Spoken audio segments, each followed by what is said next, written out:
La cadena Democracia presenta Controversia. Estamos retomando con fuerza, cumpliendo las metas previstas. Hay que actuar con la fuerza que se necesita. Controversia. Sería un subsidio directo al consumidor. Una zona de seguridad del Estado. Controversia.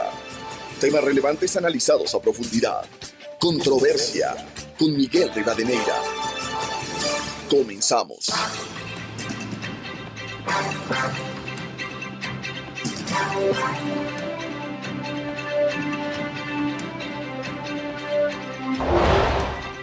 Un saludo cordial a los seguidores del programa Controversia en Escena que nos escuchan por Exa FM, Democracia M y Democracia TV.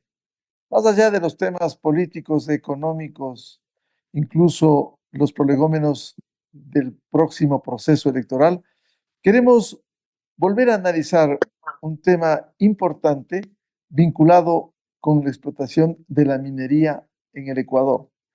Por un lado, a sabiendas de que la minería formal deja anualmente ingentes recursos por el pago de impuestos, por cierto, con el control que el Estado ecuatoriano debe hacer y regular en una explotación racional que respete el medio ambiente en el Ecuador. Pero hay un problema que poco se cuestiona en el país, especialmente sectores identificados con la explotación y la defensa del medio ambiente, que se relaciona con la explotación ilegal de minerales. Hace poco, Plan B, en su portal digital, nos ilustraba con la publicación que se refiere a una red de empresas fantasmas en el Ecuador que exportó 500 millones de dólares en oro, a diferencia de la minería formal que ha dejado recursos al fisco por el pago de impuestos. Esto tiene que ver incluso con la vinculación de bandas y sectores al margen de la ley que están causando la depredación del territorio nacional. Con estos antecedentes quiero dar la bienvenida a la presidenta de la Cámara de Minería del Ecuador, María Eulalia Silva, el doctor Napoleón Santamaría, abogado tributarista, y Juan Carlos Calderón, periodista investigador de Plan B. ¿Cómo impacta la extracción ilegal de minerales en lo económico y también en temas de seguridad en medio de la debilidad de los controles que tiene el Estado ecuatoriano? Quisiera empezar con Juan Carlos Calderón de Plan B. ¿Cómo enfrentar un problema que nos ha descrito la investigación, que no solo es nacional, sino se ha compartido con medios internacionales, pero que refleja esta realidad que vive el Ecuador? Juan Carlos, muy buen día. Un cordial saludo y gracias por permitirme estar aquí con ustedes también, a María Eulalia Silva y al doctor Napoleón. Yo quisiera empezar por un tema. En el 2012, el 3 de mayo del 2012, la 35ª reunión del Consejo Andino de Ministros de Relaciones Exteriores, los cancilleres, firman la decisión 774 respecto a la minería ilegal. Estamos hablando de hace 12 años, una década y un poquito más.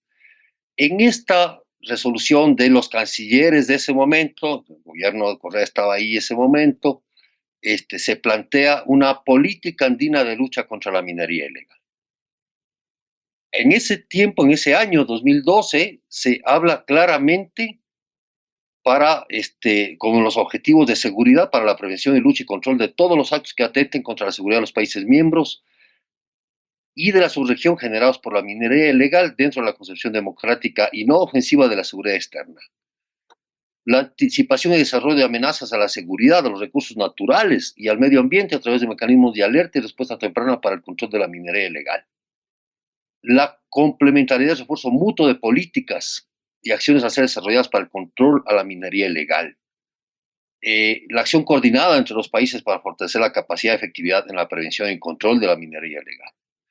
Y en ese tiempo, ya los ministros, cancilleres firmantes, ¿no es cierto?, que son de los países andinos, definían lo que era la actividad minera, la minería ilegal, que la definieron como la actividad minera ejercida por persona natural o jurídica o grupo de personas sin contar con las autorizaciones y exigencias establecidas en las normas nacionales, y lo diferenciaba de la minería a pequeña escala, artesanal y tradicional, y establecían las medidas de cooperación, porque señalaban todos los, insisto, cancilleres y por tanto los estados, la grave amenaza para la seguridad nacional que implicaba este tipo de minería en estos países, para el medio ambiente, además, todo lo que estamos viviendo ahora.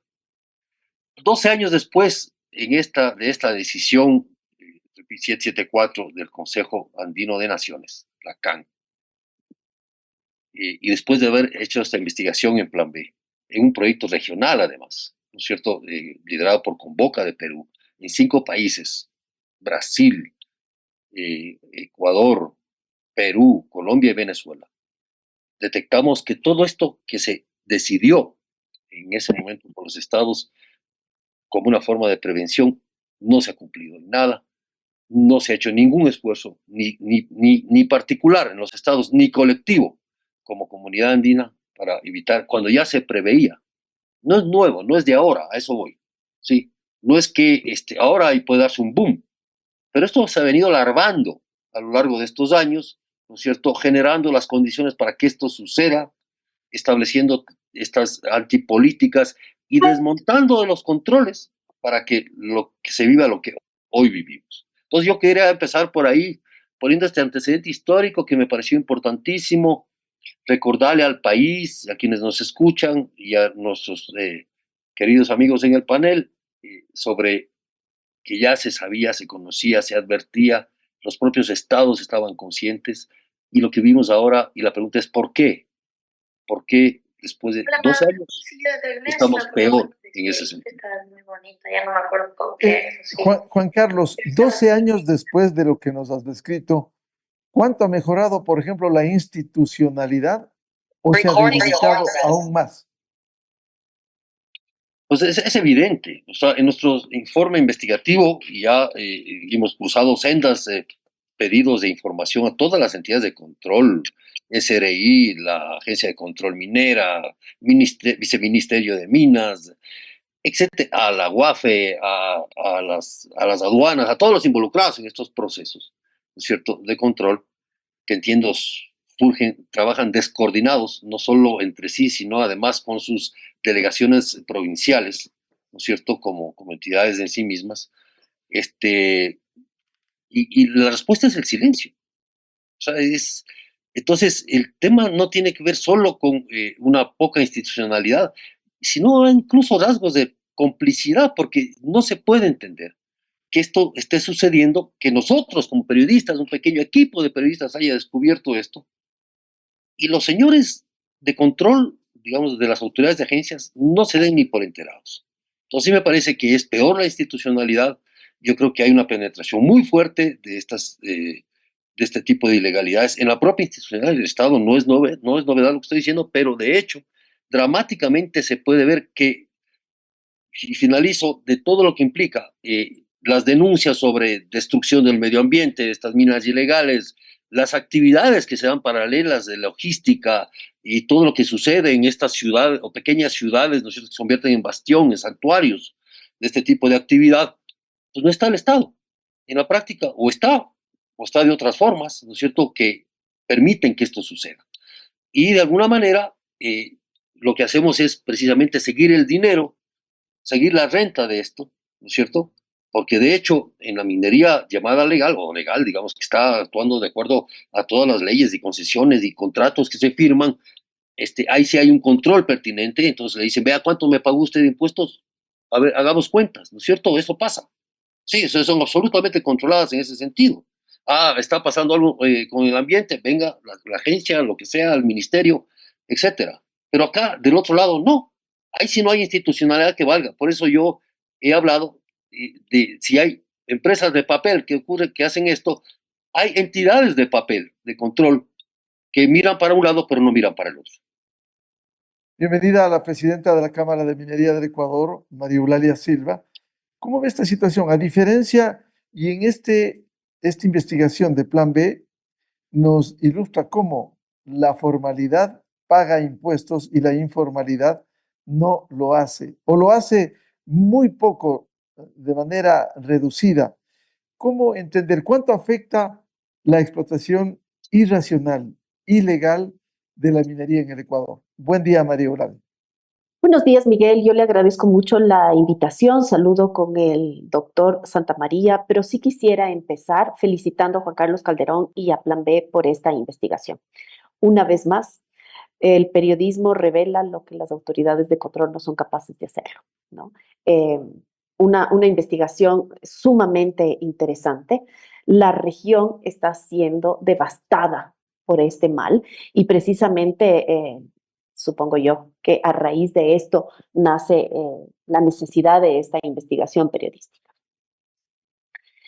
¿Cómo afecta? Bueno, nos afecta de un montón de formas a los ecuatorianos en general, a los mineros en particular. ¿Cómo nos afecta?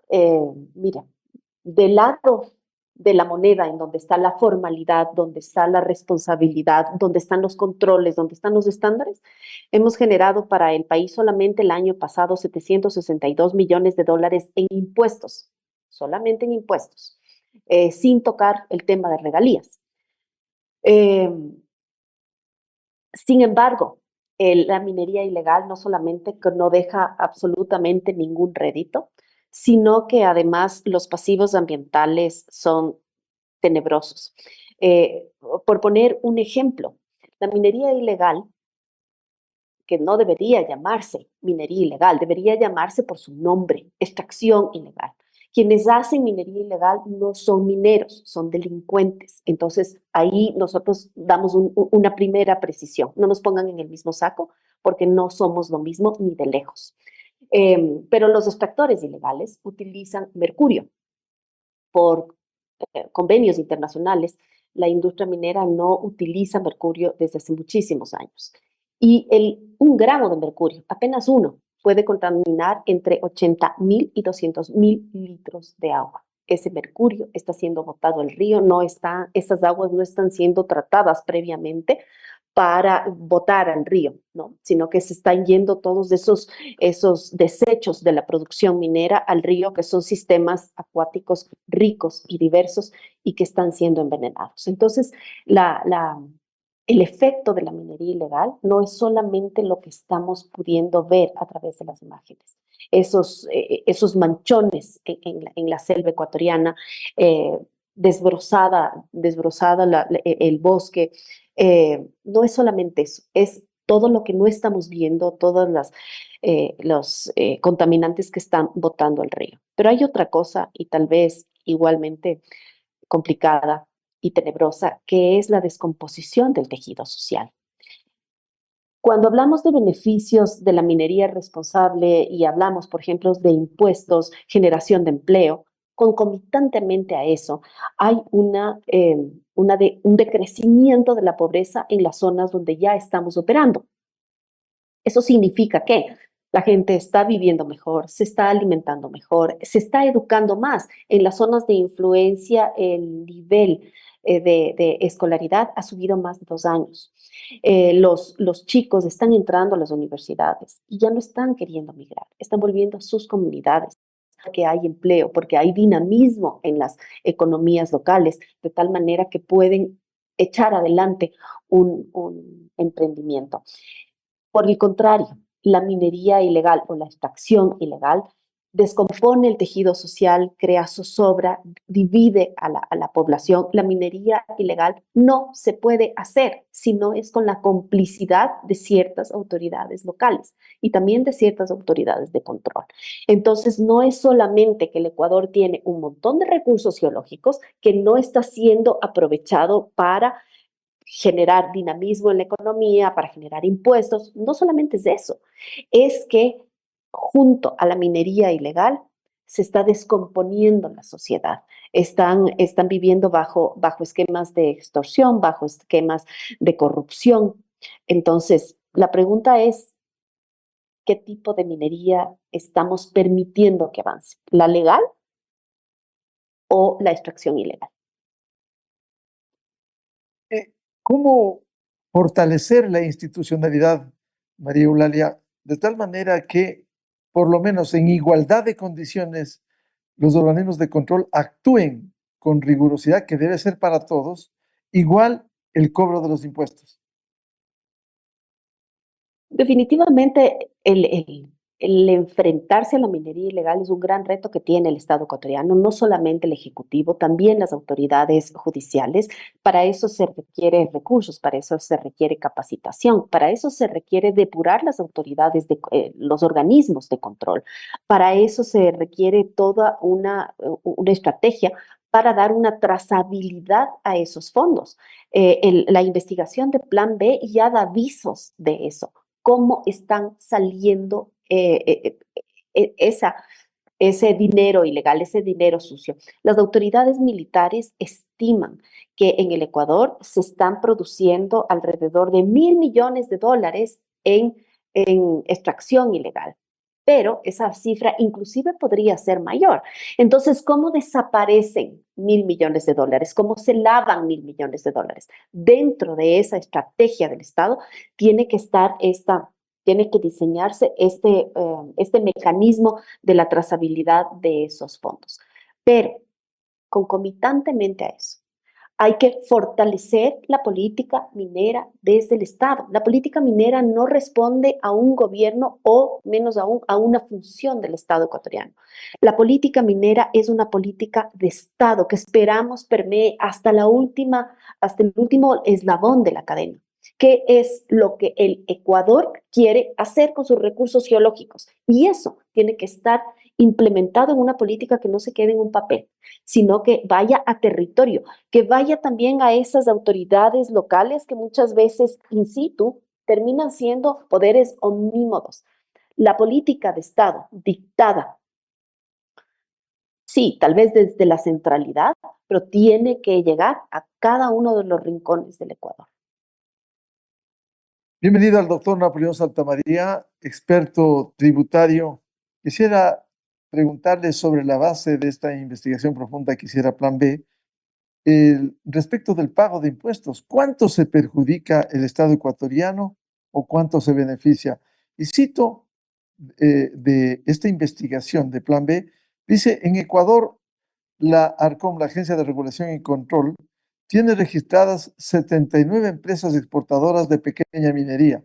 De este total, al menos 10 se crearon entre el 2020 y 2023 y exportaron oro por $529 millones. 9 de ellas pagaron únicamente $445,838 en impuesto a la renta, y una no canceló ningún valor.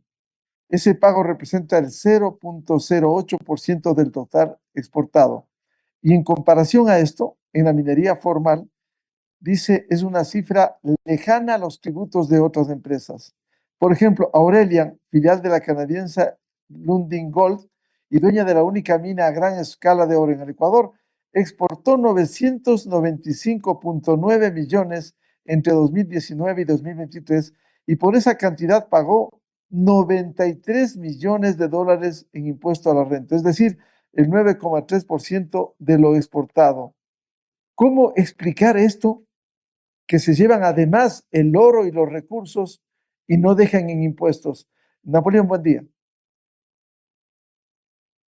Apreciado Miguel, un saludo a ti, un fuerte abrazo a todos los amigos que siempre nos escuchan, un fuerte abrazo también a Juan Carlos, felicitarle por esa investigación y amarle por sus tareas y actividad desde la dirigencia minera. Mire, yo sí voy en mi estilo serio pero controversial, voy a poner los puntos sobre las IES. En el Ecuador hay dos tipos de minería, la ilegal y la legal. Pero la ilegal es la que está fuera de la ley, esa es la que está hoy día los GDOs controlando, administrando, explorando, explotando y contaminando, como bien lo decía Eulalia. Pero en la legal yo dividiría a dos grandes sectores, y esto es peligroso lo que voy a decir, y triste por mi país, porque yo hablo por mi país.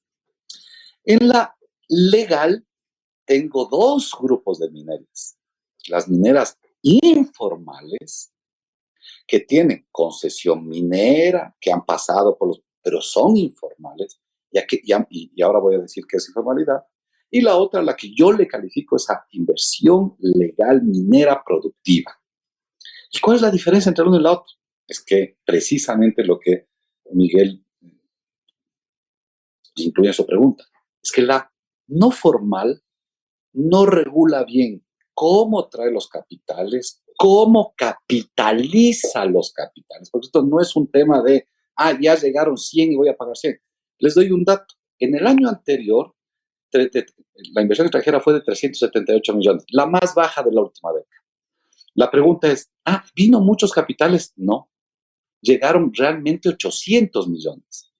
Pero 420 millones sacaron del país la empresa minera. Cuidado, entonces, esto es una visión global. Bienvenida a la empresa minera, bienvenida a la extracción. Desde luego, solo la legal y formal, no la legal e informal, o sea, tampoco deberíamos tener en el Ecuador, pero con unas reglas más potentes como nación. Nosotros deberíamos pedir a la formal que no solo haga operaciones económicas. Eulalia decía, el sector minero ha aportado 700 millones, más o menos, si es verdad, 690, 180 millones, pero ahí están todos los impuestos, el IVA, el ISD, el impuesto a la renta, todos.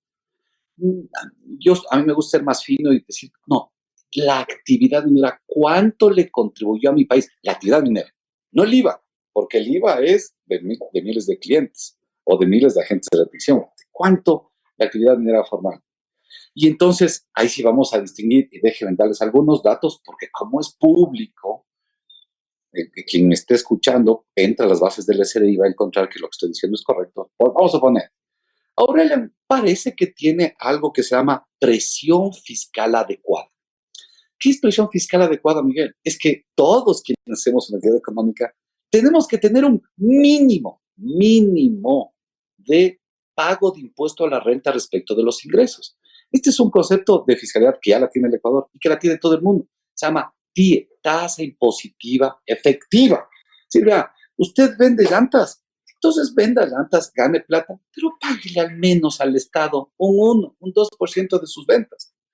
Si usted le va a pagar 0.1 vendiendo llantas, no haga ese negocio, cierre nomás, váyase. No podemos dar como país salud, vialidad, energía eléctrica, alcantarillado, para que usted pague el 0.00. Se pone un ejemplo académico nada más para que se anime. Y el sector minero tiene un TIE. Eso está escrito desde el 2019. Y se estableció que lo mínimo que debería tener una actividad minera es un TIE, tasa impositiva efectiva respecto a los ingresos, del 1.8. Muy bien. Vean, vamos a la realidad, aterricemos este concepto del TIE. Aurelian, ¿cuánto tiene de TIE? Aurelian vendió 995 millones, pagó 50 millones, tiene un TIE del 5%. Va bastante más allá del TIE ecuatoriano, no del latinoamericano. Por ejemplo, ¿cuál es el TIE en Chile? 6.50. ¿Y cuál es el TIE en Perú? 7.20. Vamos a decir, Aurelian le cumple al Ecuador los estándares, no le cumpliría a Chile, no le cumpliría a Perú. Sin embargo, que aquí se cumple y cumple muy bien. Digamos, es de las que tienen una buena presentación. Pero luego tenemos cualquier otra, voy a coger una. Exportadora aurífera Expausa vendió 113 millones de dólares y le pagó al Estado 325 mil dólares. Es decir, 0.31% de sus ingresos. Nuevamente la explicación es, ¿para qué hace esos negocios? Tienen tan poquita utilidad, ¿para qué hace el negocio? O no está siendo formal. Más extremo, Roca Dorada, ventas, 89 millones de dólares. Pago de impuesto a la renta, $1,000. TIE, cero. Entonces también a estos señores decirles, algo están haciendo mal, o dejen de hacer la actividad, hagan otra cosa. A lo mejor no son buenos haciendo actividad minera. Esta es una reflexión profunda porque el país tiene que entender esto. No podemos tener actividades económicas, cualquiera que esta sea. Ahora estamos hablando de minería, con tipos impositivos efectivos tan bajos que no le aportan al país. Sacamos nosotros de las que constan en el informe de Juan Carlos, sacamos el promedio del TIE y es triste. Hemos quitado a dos grandes, a dos empresas que tienen buen TIE, Tito Imposible Efectivo, Aurelia, y a la sociedad minera Liga del Oro, las hemos quitado porque, digamos, estas están al menos en el promedio. Y la verdad es que luego tenemos un promedio de 0. Exactamente 0.40. No está bien. Esto no puede funcionar así. Solo para que quienes me escuchan vean, el que se dedica a hacer arriendos, ¿cuánto paga en el Ecuador? 8% mínimo. Y el que vende alimentos, ¿cuánto paga? 4% mínimo. Y un retail, ¿cuánto paga? 3.50 mínimo. Y el constructor, ¿cuánto está pagando? De 3 a 5%. El sector automotriz, que está muy golpeado, está pagando el 1.1%.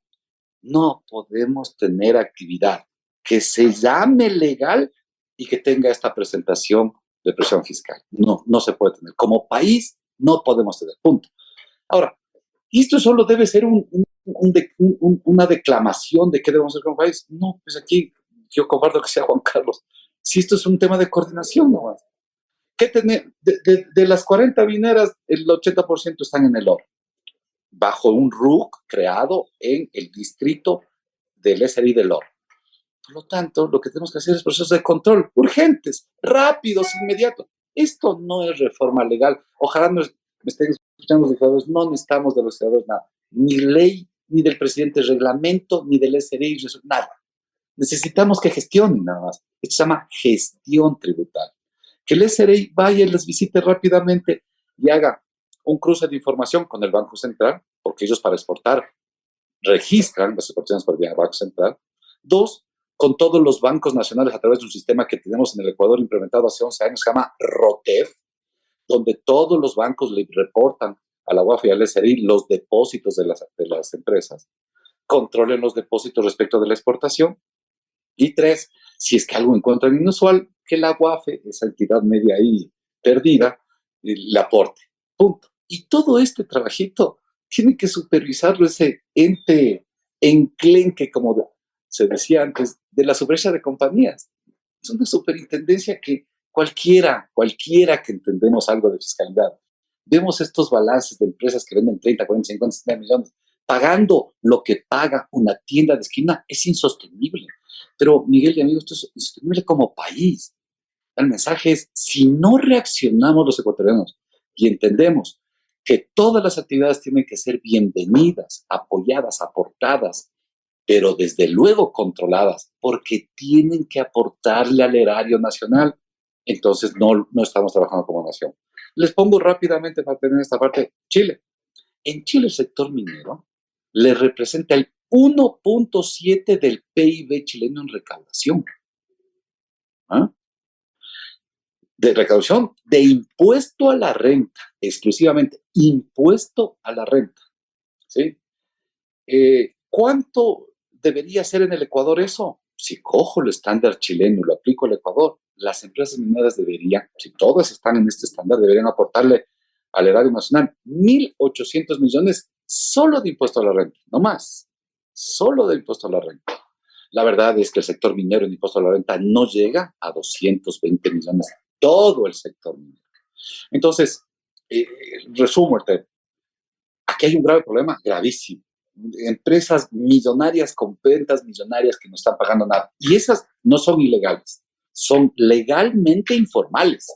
Y a esas los entes de control tienen que inmediatamente activarse. Esto es gestión, insisto. No necesitamos leyes ni reglamentos, necesitamos gestionar programas públicos de control. Y para eso tenemos medio alicaída de una institución que se llama SRI. Y finalmente, invitar a que estos conceptos no sean, muchos dicen, es que esto es una forma de perseguir. No, es una forma de aportar. Lo mismo que aporta la actividad agrícola, comercial, industrial, etcétera, lo mismo. Y en estándares razonables debe aportarle al país la actividad minera, Miguel y amigos. Doctor Santamaría, ¿cómo ejercer mayores controles rigurosos, lo que se debe hacer para el sector formal en el caso de la informalidad? En el reportaje que nos ilustra Plan B, se da cuenta, por ejemplo, el registro legal en superintendencia de compañías en el servicio de rentas internas, pero resulta que, por ejemplo, las direcciones que se pone, no existen terrenos baldíos, no existe nada. Es decir, ¿Este no es un engaño a una debilidad del Estado ecuatoriano para controlar a estas empresas, como decía Juan Carlos Calderón, empresas de papel? Definitivamente una debilidad, pero una debilidad yo creo que por omisión, ¿no? O sea, todos, yo entiendo que al Estado se le vaya el control de un microempresario que vende $3,000 al mes y 36,000 o 40,000 al año y no lo puede controlar porque todavía sigue siendo parte de ventas sin factura. Puedo entender que al Estado ecuatoriano, al Estado norteamericano, cualquier Estado europeo, se le pasa. El régimen tributario es un conjunto de puertas. No todas están abiertas y en todos los regímenes tributarios del mundo hay este sedazo, esta filtración y se les pasa. Entiendo eso. Entiendo que algún profesional, médico, abogado, ingeniero, etcétera, está con presiones fiscales del 5, del 8, del 9% y se le está escapando la administración tributaria. Con los profesionales deberíamos tener mínimo un 11, 12%. Si partimos con retención del 10, mínimo 11, 12 o 13%. Entiendo esto. No entiendo, y es intolerable, que empresas que venden más de $50 millones, es decir, consideradas como grandes contribuyentes, no tengan estos mínimos controles de la supervivencia de compañías. Es que uno comienza a pensar el tema de el aporte que le hace la supervivencia de compañías a este país respecto de lo que hacen en otros países. Por ejemplo, en Colombia, cómo están estas actividades, los registros mercantiles, sobre todo colombianos, aportando, apoyando, asesorando, ayudando al emprendimiento, controlando desde luego a la mediana, a la grande, observándola, llamándola a la cordura, a que haga bien sus cosas, etcétera. Y las supervisiones de compañías en el Ecuador absolutamente en acefalía, sin ninguna idea, ahí no hay un proyecto, etcétera. Se quedaron como esos entes que controlan generando un problema. Y es más, generan el problema para vender la solución, un concepto de ese viejo Ecuador que deberíamos algún día salir. Pero la batuta aquí la tiene una entidad, aquí hay que ser clarísimos. Yo siempre he rescatado y he ponderado la actividad del SRI, que me parece una de las mejores instituciones del país, pero hay que decir la verdad, aquí en este tema no hay gestión tributaria. Esto es claramente ideas de un programa a todo el sector minero. Pregúntele usted a la SRI cuántas empresas mineras le está controlando, ¿sí? Y va a ver que no llega ni al 10%, cuando debería haber un programa general de Big Data de control casi al 100%. Son empresas, insisto, que en todos los datos quedarían como grandes contribuyentes. 3, le doy una mala noticia. A las que les han controlado y que son grandes y formales, el SRI les ha determinado en todos los años glosas. Así que ese es un tema no revelado, pero las grandes han sido revisadas por auditadas por el SRI y les han encontrado malas prácticas tributarias y les han jalado las orejitas y les han puesto glosas. Entonces, sí, me preocupa que esto realmente se muestre como este caos fiscal que está. O es ilegal, y es ilegal si no paga nada, está fuera, y es ilegal, y hay que combatirlo y acabarlo y expulsarlo del país. Y a los legales, yo decirles, al que está informal, tiene que formalizarle y tiene que entender que tiene que pagarle los impuestos que le debe al Estado ecuatoriano. Y a los formales, que están haciendo malas cosas, decirles que tienen que cambiar sus procedimientos fiscales, porque resulta que cuando el SRI entra, les ha glosado y en los 3 años que ha entrado, es decir, permanente y reiteradamente tienen glosas los legales formales. Por eso es que fiscalmente no encontramos sino debemos implementar políticas, más que políticas porque las hay, programas y procedimientos claros para que el sector minero sepa tener un comportamiento fiscal adecuado. Y eso se llama gestión tributaria. Juan Carlos Calderón, ¿cómo debiera operar el Estado cuando el reportaje nos ilustra que hay casi prestanombres, personas que dan nombre y apellido y que no registran antecedentes empresariales en el sector minero? O sea, ¿cómo entender esto en la composición de la explotación racional y formal de la minería? Claro, como decía el doctor Napoleón Santamaría, parte un poco desde el origen, o sea, arman estas empresas y dice, bueno, estas empresas están y se registran como exportadoras y algunas exportadoras productoras cuando no producen nada. Entonces, pero de hecho, ahí tiene que ver con esta facilidad que se tiene para armar empresas, pero a su vez no es solo un tema porque cualquiera puede, yo ciudadano que no sé nada de minería, a mí me interesa ir a hacer minería, me voy a hacer, o sea, el hecho de que no tenga antecedentes para hacerlo no me impide, digamos, legalmente, ¿no es cierto?, participar en una actividad económica. Pero de hecho, aunque es válida la experiencia, de hecho, sí me parece que va más allá. Y es decir, por ejemplo, que hay casos de empresas que pasan, personas que son de muy escasos recursos, está claro, que no tienen ningún tipo de educación formal incluso, o muy poca. Primero abren empresas con más de $100,000, y segundo, enseguida venden, ¿no es cierto?, sus acciones, sus participaciones a inversionistas, se consideran de otras nacionalidades, en este caso hindús, como ocurre aquí. Y en la segunda parte de este informe, claro, pusimos a dónde va todo este oro, y efectivamente va a la India. Pero va más allá entonces que eso. Estas empresas, que una de ellas que recibe una inversión de un banco extranjero de $1,100,000, apenas a 3 meses de formado. ¿Eso no le llama la atención, digamos, a una entidad de control? Me pregunto, si uno va y deposita $10,000, venta de un carrito en un banco, le hacen firmar un montón de documentos, si uno va con un billete de $100, le hacen poner la serie.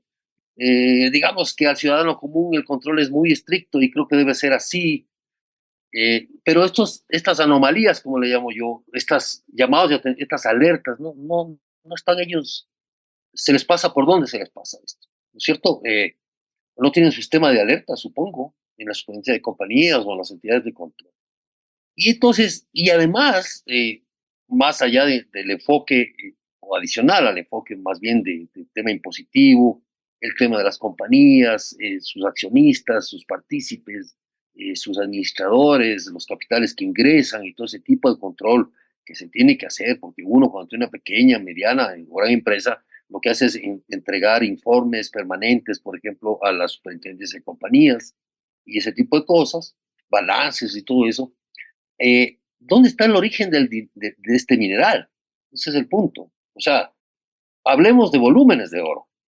Primero, Ecuador no tiene refinerías de oro, sino, María Eulalia, por favor, corrígeme. No tiene refinerías, ¿no? O sea, pero este oro sale por el aeropuerto de Guayaquil en lingotes, ¿sí? De manera legal. Supongo, pasando por la aduana, si no, ¿cómo lo suben a un avión en cajas y los mandan?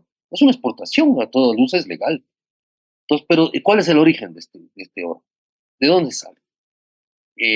Una empresa que en 6 meses vende casi el mismo volumen que Aurelia. ¿Sí? O sea, es como que tuviéramos otra Aurelian al lado. Otra. Para el nivel de volumen. 2 y pico de toneladas de Aurelia en 6 meses. De Aurelia vendió 5 y pico exportó 5 y pico de toneladas o produjo en un año. O sea, es la mitad. O sea, es en el mismo tiempo el mismo volumen de oro. ¿De dónde sale esto? Es la pregunta que nos hacíamos los periodistas que participamos en este proyecto desde el punto de vista regional. Es decir, las características son muy similares, las trampas son con matices casi similares, los mecanismos son similares, y lo que se da cuenta es que hay vasos comunicantes, ¿no es cierto? Brasil como el gran exportador del mundo, o desde América Latina, ¿no es cierto? A Asia sobre todo. Pero todos hay vasos comunicantes, Colombia con Ecuador, Ecuador con Perú, etcétera, etcétera. Y entonces, yo les leí el acuerdo de la CAN sobre este tema de hace 12 años. Es decir, no solo es que falla las legislaciones internas, no solo es que falla esta visión de cooperación entre las instituciones de control. Insisto, es decir, la agencia de control de Quito está claro en lo que está haciendo la agencia de control del oro. Pues a eso voy, ¿no? Es ese control vertical que se debe hacer. También el horizontal, es esa cooperación horizontal.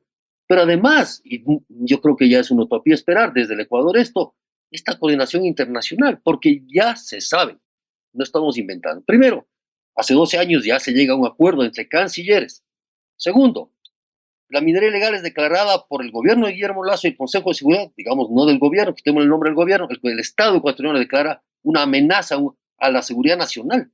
¿Sí? Ahí la declaración, así como el narcotráfico, el terrorismo, bla, bla, bla. La minería ilegal fue declarada. ¿Qué se hizo al respecto después de la declaración? ¿Qué se hizo? ¿Cuáles son los caminos para que, aunque hablemos de política minera fantasma también, de papel, ¿no es cierto?, se establezca una política minera que evite precisamente eso? Pero además, hay informes de la OEA, hay informes de las Naciones Unidas, hay informes de los organismos internacionales, los que quieran, Miguel. Y el Ecuador es refractario, ¿no es cierto?, a este tipo de, entre comillas, advertencias. Mi conclusión en ese sentido, mi idea, mi hipótesis, más bien, mi conclusión, es que hay una evidente ceguera, omisión y hasta complicidad para que esto suceda. Si no, no sucedería. Sí, a eso voy. Si no, no sucedería. Si no, no hubiera un par de periodistas, ¿no es cierto?, haciendo una investigación en nombre de, o sea, algo que debería tener investigado el Estado ecuatoriano, este monstruo llamado Estado ecuatoriano, estos 500,000 funcionarios, ¿no es cierto?, que deberían estar atados en este fin común de evitar que la economía criminal se posesione de las actividades. Y el otro sector que tiene que ver precisamente, también entiendo, tiene que ver, hay una superintendencia de competencia, ¿sí?, que tiene que ver precisamente con el manejo de los actores económicos en cada sector y cómo estos actores están funcionando.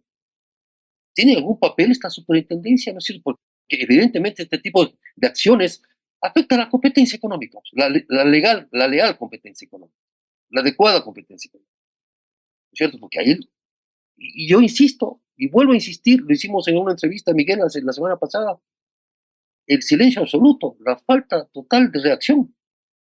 Entonces, sí me parece que además las organizaciones de minería legal, o sea, las asociaciones, las cámaras, deberían tener una visión sobre esto, un pronunciamiento público, alguna forma de decir, oigan, ponle cuidado a esto, pues. No es porque quiero que me paren zona en el reportaje, sino porque es lo que está pasando. Claro. Pero Juan es como Carlos, que y todo el esto mundo tiene que ver, dormido, todo el mundo, claro, vea, mejor no digamos nada, porque qué susto, qué miedo, mejor no hagamos olas, no hagamos problema y dejemos que las cosas pasen. Parece que esa es la política, tanto privada como pública en el Ecuador. y aquí hay responsabilidad del Estado, un gobierno nacional, instituciones vinculadas al Ejecutivo y también los gobiernos locales, Juan Carlos. Los gobiernos locales, evidentemente, algo tendrán que decir, pues.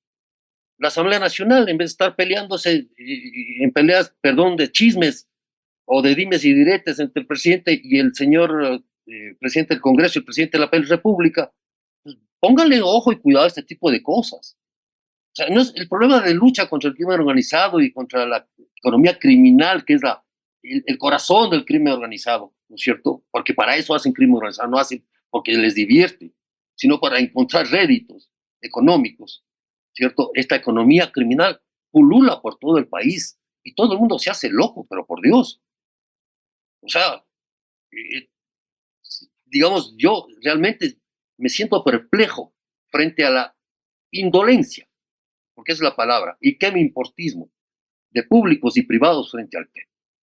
O sea, me parece que esto es inaudito. Y esto lo que estamos mostrando es un botón, Miguel, una muestra, una investigación que tomó unos 3 o 4 meses, pero es un botón. No solo en el sector minero, porque para mí aquí hay un subregistro además, sí, sino en todos los sectores. María Eulalia Silva, ¿cómo actuar desde la formalidad para despertar al Estado, al gobierno nacional, a las autoridades, organismos de control, gobiernos locales, para no seguir viendo cómo se extiende una red de empresas fantasmas en el Ecuador que exporta tranquilamente, como el reportaje de Plan B da cuenta, 500 millones de dólares, 500 millones de dólares en oro que sale tranquilamente de manera formal? Miguel, contestando su pregunta y también a los comentarios del doctor Santamaría y de Juan Carlos Calderón, voy a ser absolutamente enfática. La Cámara de Minería del Ecuador representa la minería responsable. Eso significa minería que no solamente cumple con la ley, porque es obvio que hay que cumplir con la ley, sino que también cumple con estándares internacionales. Entre nuestros agremiados están básicamente compañías canadienses, australianas, británicas, que no solamente tienen que cumplir con la ley local, sino que también están siendo supervisadas en sus países so pena de multas y de sanciones muy graves.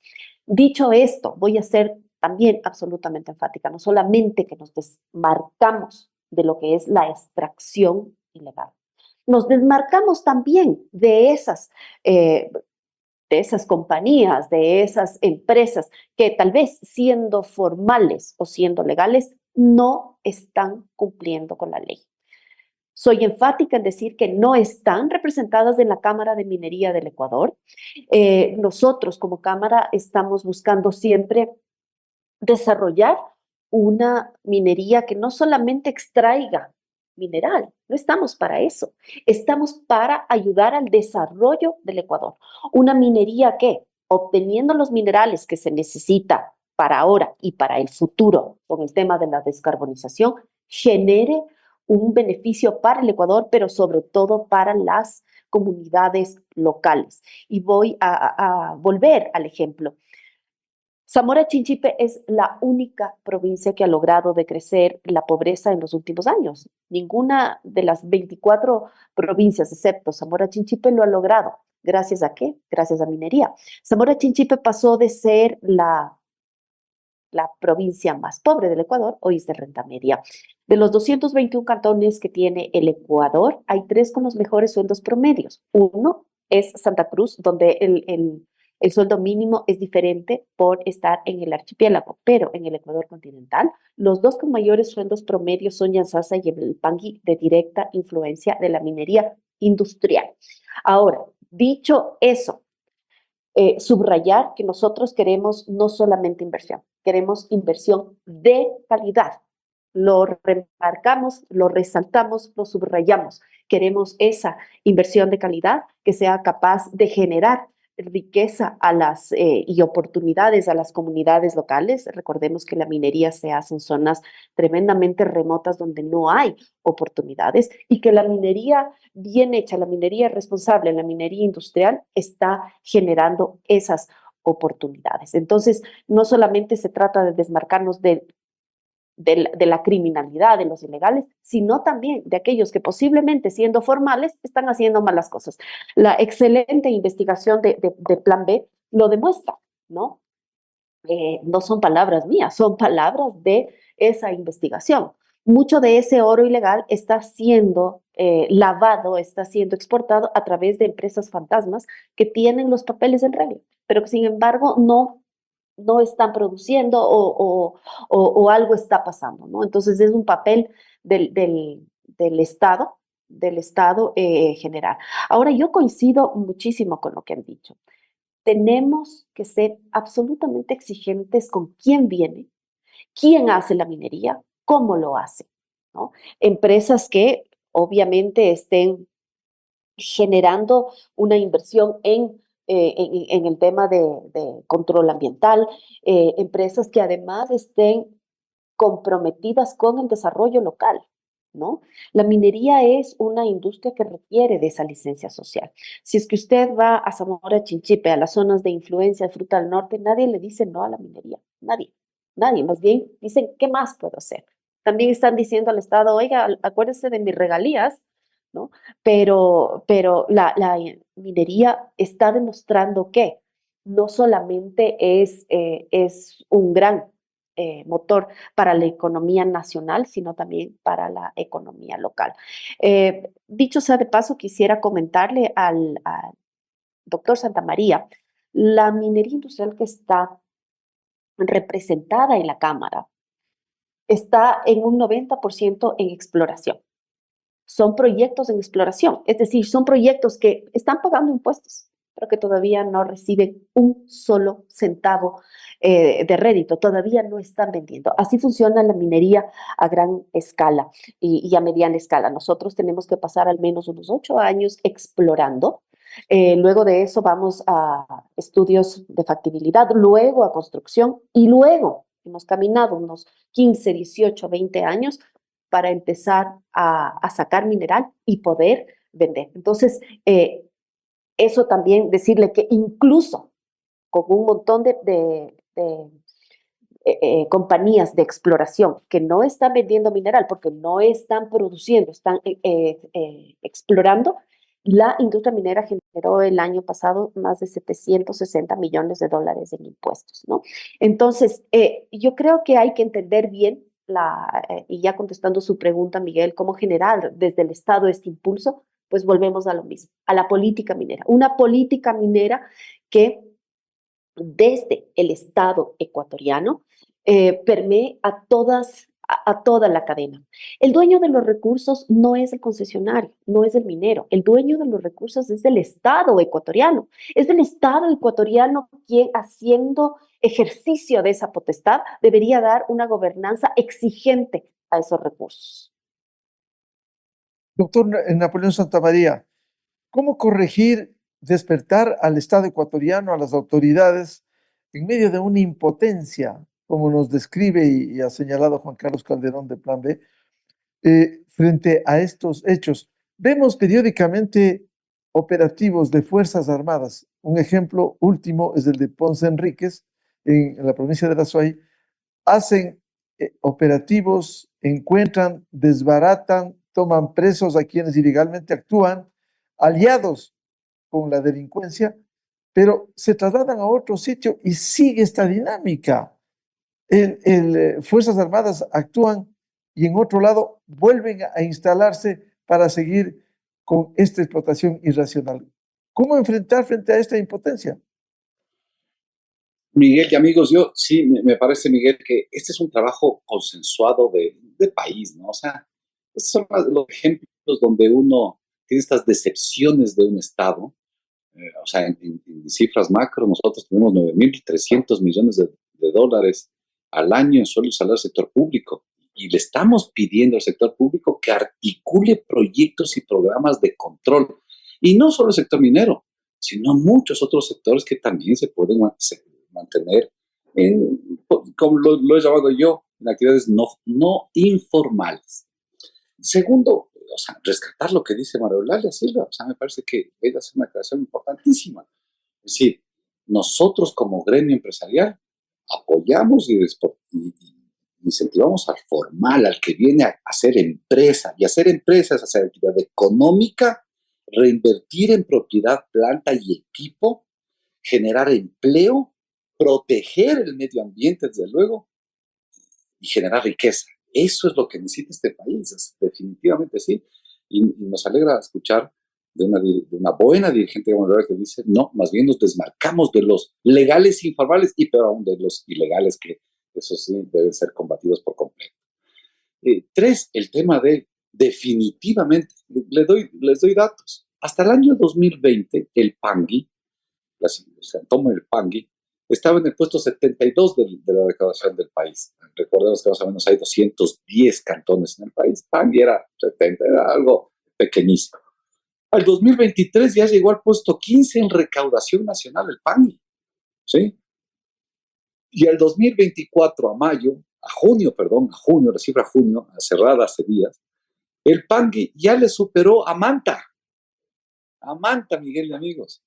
El Pangui le da más tributos al Estado ecuatoriano que Manta, que Santo Domingo de los Colorados, que Loja, que Riobamba, que Montecristi, que Imbabú, que Ibarra, que Tulcán, etcétera, etcétera, etcétera. Entonces uno dice, claro, lo que dice Manuel es correcto, hay que apoyar, apostar con política pública. Ahí falta mucha política pública para apoyar a esta industria formal, a la seria, a la que viene a hacer negocios, a ganar plata, porque tienen el derecho de ganar por su inversión, pero aportarle al desarrollo nacional. Porque no podemos quedarnos esta visión de el buen negocio, el que te deja buen margen, tienes buen margen y luego descapitalizas a la compañía. No. Y creo que María rápidamente nos ha explicado que hay varias fases, prospección, exploración, etcétera, que dura mucho tiempo y que va haciendo que esta gran industria vaya creciendo, desde luego. Pero Miguel y amigos, aparte de invitarles a que esto sea un consenso donde debemos presionar al sector público, esto es gestión del sector público para que entren los controles, las dinámicas de contribución, las arquitecturas de reinversión, política pública. Nos parece que si es que hacemos los malos ejemplos de la minería de vieja data, que realmente era una minería que entraba, de vieja data, me refiero a 30, 40 años atrás, que entraba a determinados sectores, se explotaban las riquezas y luego esos sectores quedaban más pobres de lo que eran antes de la minería. Y eso es política pública. Un Estado que fomente, porque la actividad minera fomenta seguros, servicios hoteleros, de transporte, de carga, de estibaje, de servicios, bueno, un conjunto de subsectores de la economía que se activan alrededor, pero con esta sostenibilidad al futuro, que no sea pan para hoy, hambre para mañana. Y esto es lo que ha construido, por ejemplo, países como Chile, que hacen de esta estructura un camino de desarrollo nacional. Y tres, un tema de que no sean buenos momentos. Yo creo que el trabajo de Plan B ha hecho una luz ahora, pero que esas luces no se apaguen. Y para que no se apaguen, necesitamos nuevamente este fortalecimiento de la gestión estatal para que esto le redunde al país. Yo creo que todos entendemos y apostamos que la minería va a ser, ya es un actor importante, pero en el corto y mediano plazo va a ser un súper actor importante para sacar el país adelante. Y si no, díganme, ¿qué otros sectores subsectores del economía tenemos para apostarle en el desarrollo nacional?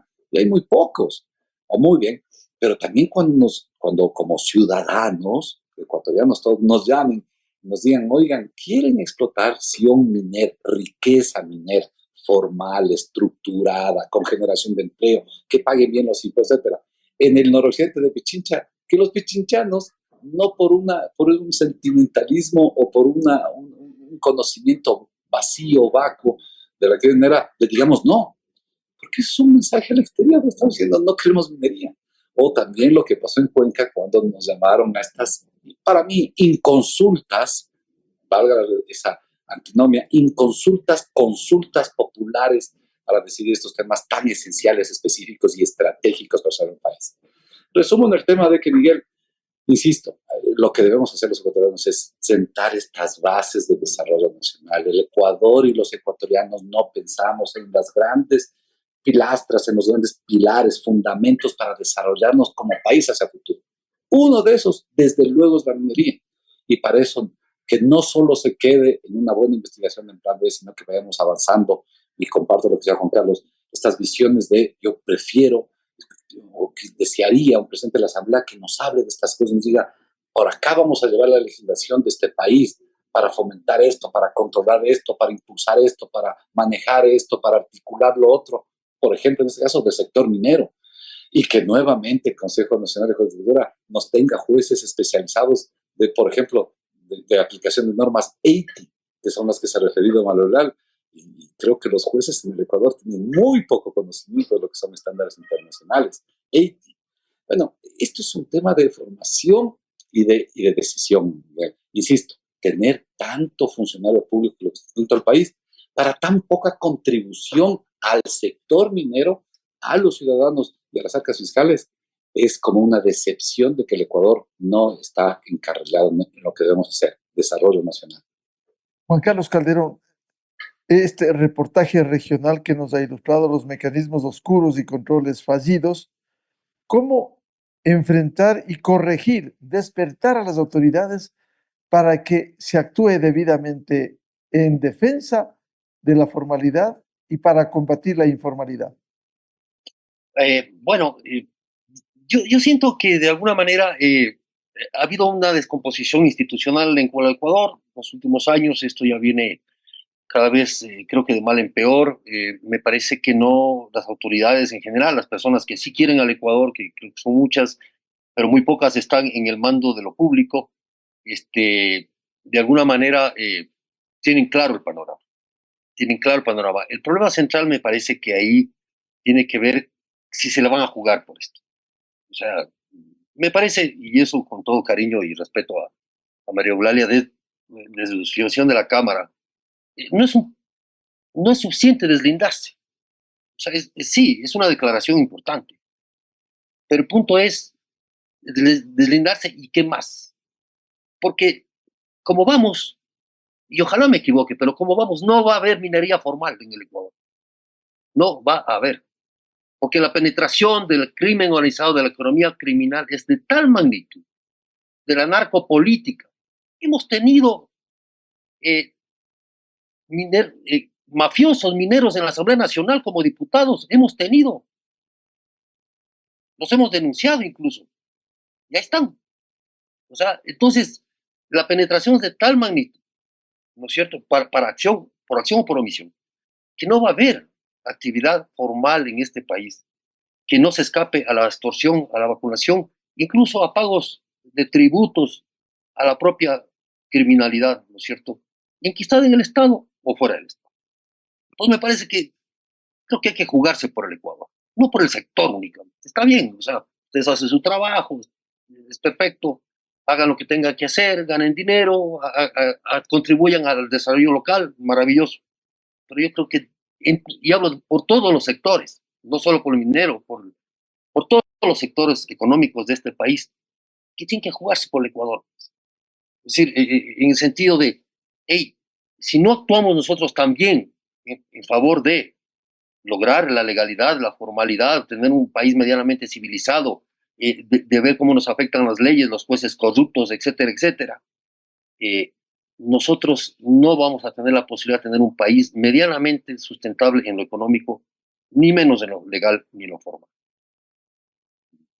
Lo digo porque lo veo y veo ese deterioro constante, permanente, insisto, en la indolencia, ¿no es cierto?, de los sectores. Solo por poner un ejemplo,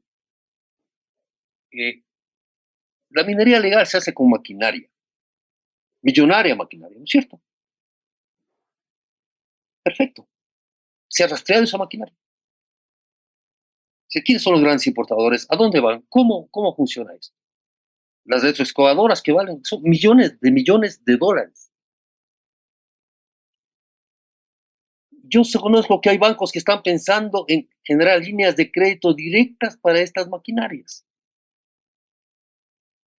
Sí, la reflexión es cómo actúo para controlar esto, sino cómo gano plata con esto. ¿Cómo gano plata? Ya que es inevitable, va a seguir la minería legal, van a seguir comprando decenas y decenas de maquinarias carísimas, millonarias, hago una línea de crédito para ganar plata. O sea, ya me parece una visión, a mí me escandaliza como ecuatoriano, la verdad, o sea, me escandaliza porque no se juegan por el país. Lo que se juegan es por ver cómo ganan plata en esto. Entonces, a corto o mediano plazo, María Eulalia, Napoleón, amigos, no va a haber minería legal ni actividad formal en este país, ¿cierto? Si seguimos como vamos y no reaccionamos más allá de las declaraciones. Nada más, gracias. Y solo una cosa, déjame, Miguel, acoplar Sí, algo doctor Santander. que decía Juan Carlos, y hemos hablado de la visión nacional, ¿no? Habrá que también investigar, analizar y conducir la subnacional. Mira que el sector minero también le paga impuestos municipales, ¿no?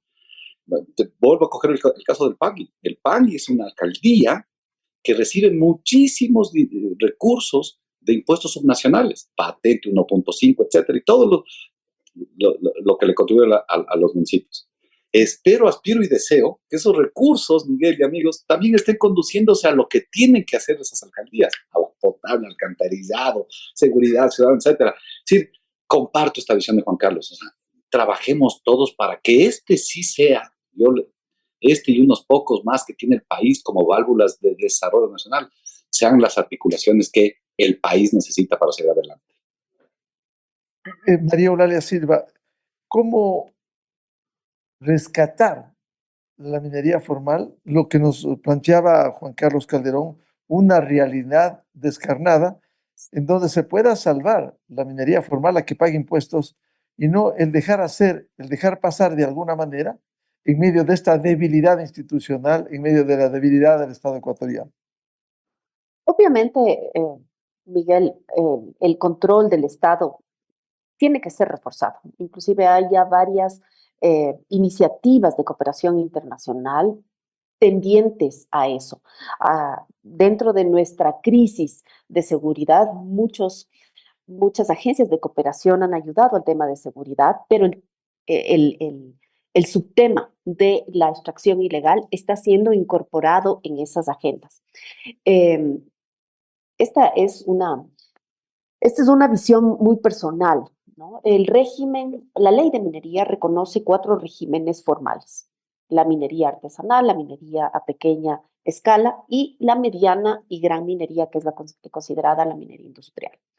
Sin embargo, a mí personalmente siempre me ha llamado la atención la laxitud de algunos temas con respecto a la minería pequeña o artesanal. En cambio, la minería industrial es una de las industrias tal vez más normadas en el país y sin duda la más perseguida, ¿no? Entonces, pues yo creo, y nuevamente digo, nosotros como Cámara de Minería no es que queremos minería sangre y fuego.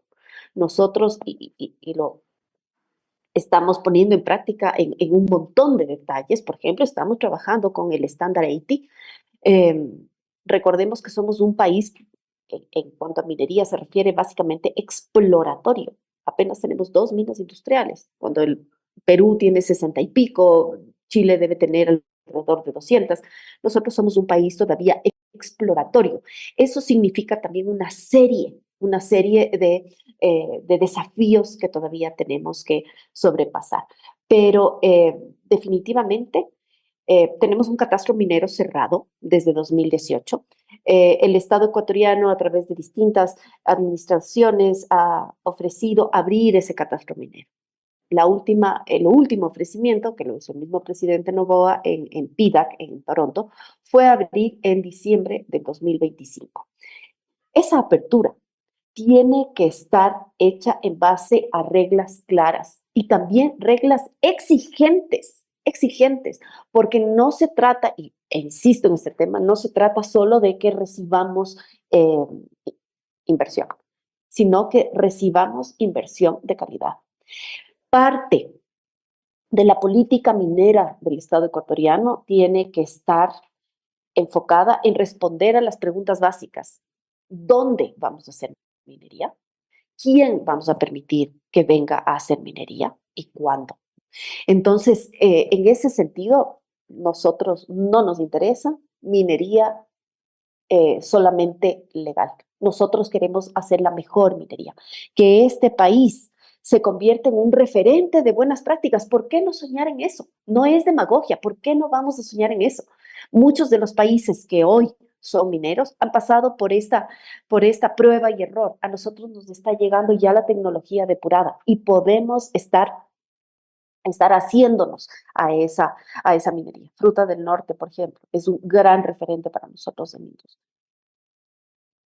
Quiero agradecer a nuestros invitados de hoy por ilustrarnos, por hablar a partir de este reportaje de Plan B y medios aliados en la región, para ilustrarnos sobre lo que sucede en el país en materia de explotación minera.